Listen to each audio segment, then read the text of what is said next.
चीन से दोस्ती और भारत से दुश्मनी करने का खेल कर रहे केपी शर्मा ओली की कुर्सी अब संकट में पड़ गई है।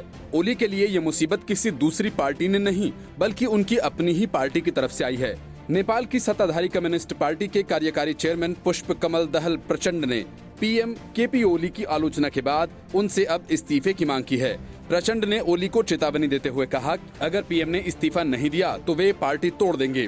प्रचंड के इस्तीफे की मांग को लेकर केपी शर्मा ओली ने इसे ठुकरा दिया, लेकिन प्रचंड को पार्टी के भीतर खूब समर्थन मिल रहा है। पार्टी के 2 पूर्व प्रधानमंत्री और कई सांसदों ने ओली के खिलाफ मोर्चा खोल दिया।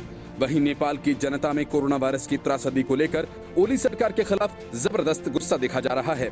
पार्टी की स्टैंडिंग कमेटी की मीटिंग में दहल ने कहा, सरकार लोगों की उम्मीदों पर खरा उतरने में विफल रही। उन्होंने प्रधानमंत्री केपी शर्मा ओली पर अदल बदल कर पावर शेयरिंग समझौते का उल्लंघन करने का आरोप भी लगाया।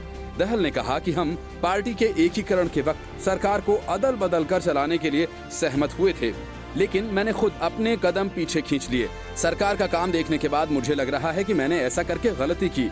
दहल ने ये भी कहा कि अगर सरकार समाजवाद हासिल करने के लिए अपने लक्ष्य को पूरा नहीं कर पाती है तो पार्टी को अगले चुनावों में हार का सामना करना पड़ सकता है। उन्होंने कहा कि सरकार और पार्टी दोनों संकट में हैं। दूसरी ओर ओली ने सरकार का बचाव करते हुए कहा कि प्रशासन देश हित में जुटा हुआ है और आरोप लगाया कि सत्ताधारी पार्टी के नेता ही विपक्ष की तरह बर्ताव कर रहे हैं। नेपाल में इन दिनों राजनीति में वामपंथियों का दबदबा है। वर्तमान प्रधानमंत्री केपी शर्मा भी वामपंथी हैं और नेपाल में संविधान को अपनाए जाने के बाद वर्ष 2015 में पहले प्रधानमंत्री बने थे। उन्हें नेपाल के वामपंथी दलों का समर्थन हासिल था। केपी शर्मा अपनी भारत विरोधी भावनाओं के लिए जाने जाते हैं।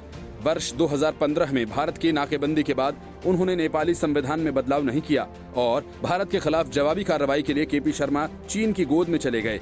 नेपाल सरकार चीन के साथ एक डील कर रही है, जिसके तहत चीन ने अपने पोर्ट को इस्तेमाल करने की इजाजत नेपाल को दी है। नेपाल की सियासत पर इन दिनों माओवादी दलों का कब्जा है। वहां पुरानी पार्टी नेपाली कांग्रेस नेपथ्य में चली गई है और वाम दल पहाड़ी लोगों में भारत के खिलाफ दुष्प्रचार करने में लगे हुए हैं। पीएम केपी शर्मा ओली ने भी पिछले चुनाव में भारत के खिलाफ जमकर बयानबाजी की थी। उन्होंने भारत का डर दिखाकर पहाड़ियों और अल्पसंख्यकों को एकजुट किया और सत्ता हासिल कर ली।